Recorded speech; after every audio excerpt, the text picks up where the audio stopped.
So doon sa may mga the same problem ng mga ganitong klase ng problema ng upo nyo. So ito papakita ko sa inyo kung paano nyo ito siya marirecover ulit o may babalik natin siya sa dati. So yan yung nangyayari sa kanya. So hindi na yan siya namamatay. Then ayaw rin gumana yung kanyang volume dito. So yung volume up lang ang gumagana. So ayan. So i-check din natin yan mamaya. So kahit anong gawin natin wala talaga siya, pero nararamdaman ko naman na pag pinipindot, so parang nagtata siya. And syempre kung bago pa lang palagi dito sa channel natin, sana wag na wag yung kakalimutan mag like at mag subscribe dito. So ituloy na natin. So ganito yung nangyayari nga. So yan, naka ilaw lagi yung ano na yan, pag pinapatay, pag nalubat yan siya, pag binuhay mo ulit, ganito na naman yung lumalabas. So kahit anong gawin mo, kahit na pindot mo na yung mga ano na yan, yung mga nakalagay dyan na boot, yung switch off, so hindi pa rin siya gumagana, bumabalik-balik lang siya. Kaya parang tingin mo nasira na yung kanyang program, pero hindi yan ganun. So pwede pa natin yan siyang ma-recover. So simpleng-simple lang gagawin natin dito. Una-una, kailangan lang natin matanggal yung cover sa likod. So yung mga bolt doon sa main board niya, so kailangan lang natin yung maangat. So ngayon umpisa natin kung paano panurin nyo kung paano natin to siya babaklasin, and recover natin yung dati niya. So yan. So dito sa likod easy lang yung baklasin kasi nakadikit lang yan, na konti lang yan sa may gilid, di naman nakadikit yan ng buo. Yan, sa mga gilid niya lang yung pandikit niyan. So gagamit lang tayo ng manipis na parang metal. So yan, sisikwatin lang natin tong gilid na to para maangat natin yung plastic na to na cover nya. So manipis lang naman kailangan natin dyan para pag nasikwat na natin na umangat yan ng konti. So titirahin natin ng parang plastic na pangtanggal talaga. So ayan. So ayan, medyo naangat ko na siya. So subukan ko ulit. So ayan, nagkakaroon na siya ng konting gap dito. So pwede na pag mga ganyan. So kahit yung plastic na lang na pang angat ang gamitin natin. Ito. So meron na siyang guide. So ayan o. So tuloy-tuloy lang doon sa taas. So paikot. Yan. So madali mo na siyang matanggal kaagad yung kanyang pinaka cover. So ganun lang ka-easy yan siyang tanggalin. Then pag natanggal mo yan, ang mangyayari dyan, ito na yung pinaka cover nya. So itong gilid nya, so madali na yan siyang tanggalin once na natanggal mo na yun, yung pinakalikod nito. So ganun lang siya kadali tanggalin. Isusunod na rin pala natin tanggalin tong nasa gilid na yan. So yan o, sample lang ng ginawa natin na naangat natin siya. Ganyan lang siya ka-easy tanggalin. So wala namang masyadong special na ano yan. So pag natanggal na, so pwede na natin baklasin yung tanggalin yung mga screw dito sa pinaka main board nito. So yan, ito yung volume nya. So kanina medyo pumapalya yan. So titingnan natin kasi ang contact nya nasa ilalim nito pag natanggal natin to. So ito na yung pinaka natanggal na natin siya. So ang gagawin nyo lang pag mga ganyan, angatin nyo lahat, pati yung mainboard angatin nyo yan, linisan nyo. So maingat lang na panglinis kasi minsan kaya nagkakaganyan yan, may mga contact yan na hindi nakalapat ng maayos. So either nagluwag siya sobrang tagal na ginagamit natin yung ating cellphone. So ganun yung nagiging issue niyan. So ayan babalik natin siya. So papakita ko lang sa inyo. So ito yung pagtanggal natin. Yan. Mukhang nagkaroon ng basa. So parang natuyo na yung tubig dito sa area na to. So nagkaroon na siya ng corrosion na parang yung mga puti-puti. So tin nyo lang ito para maangat natin yung pinaka mainboard nya. So malilinisan lang naman natin yung mainboard na yan.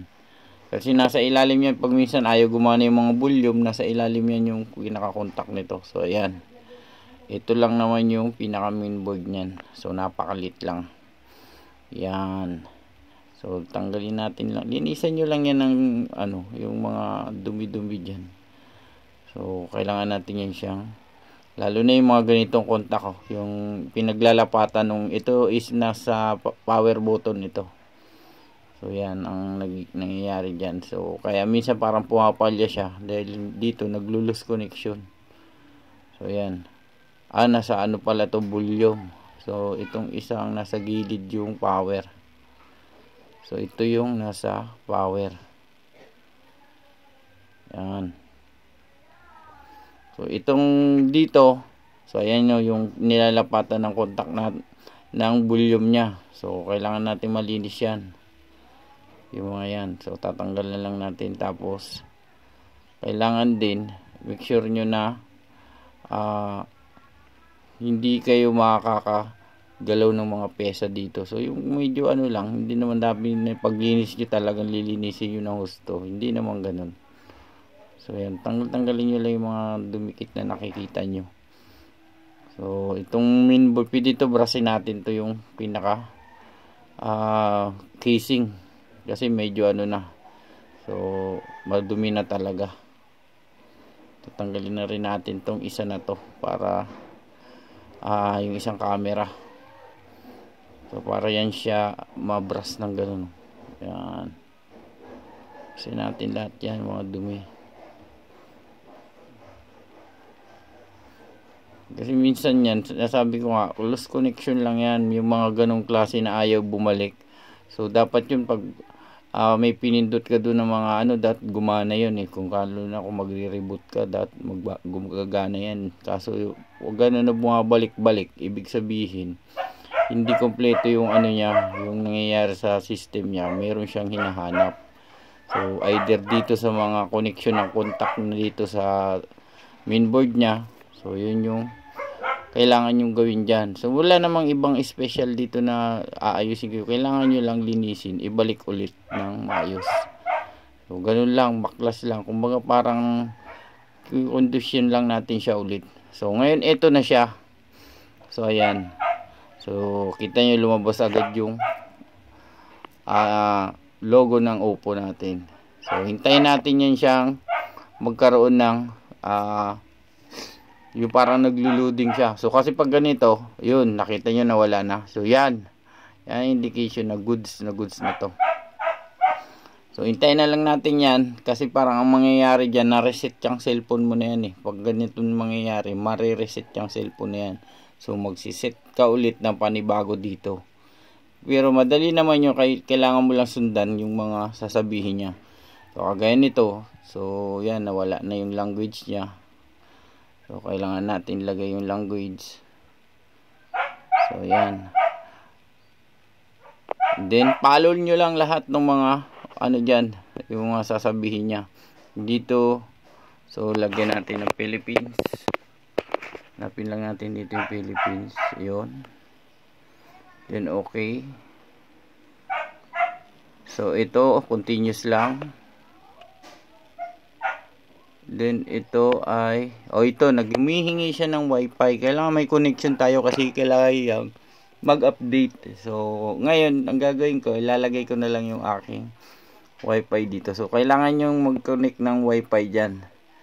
Dahil hindi yan matatapos hangga't di nyo nakukunikan ng wifi yan. Dahil doon din siya kukuha ng update niya. So lalagay na lang natin yung ating wifi dito. So ngayon is connected na siya. So ayan. So continuous tayo kasi bago lalabas siya yung ano na yan, next na yan. So continuous. Next lang tayo dito. So mukhang ayaw tumuloy. Oy, matigas lang. So yun. Sunod. I-on natin itong. So ayan, on na rin natin to.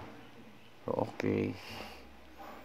So, sundan nyo lang to lahat hanggang sa matapos kayo ng ano nyo. Medyo matagal yan kasi nag-upload nga siya So, hihintayin nyo talaga siyang matapos hanggang sa may balik yan siya sa original. So, yan, hindi ko pa binalik yung mga cover. So, para makita nyo lang talaga na maibalik natin yung recovery ito. So, dito kahit hindi muna tayo maglagay ng account, skip lang natin ito. Para tuloy-tuloy muna tayo. Saka na tayo mag-login dyan. So, yun. Continuous lang tayo.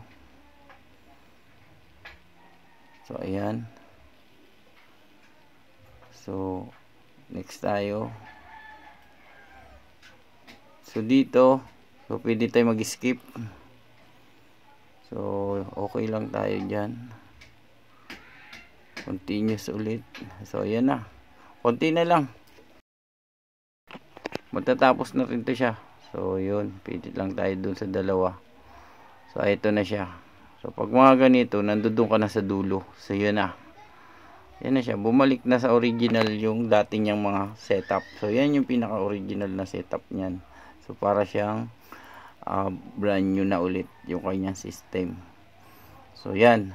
Ganun na ganun lang yung mga simpleng diskarte. Konting linis lang. At kung may mga tanong kayo dito sa video ito, pwede naman kayo mag-comment dyan. So i-cover ko na lang. So hanggang dito na lang muna to.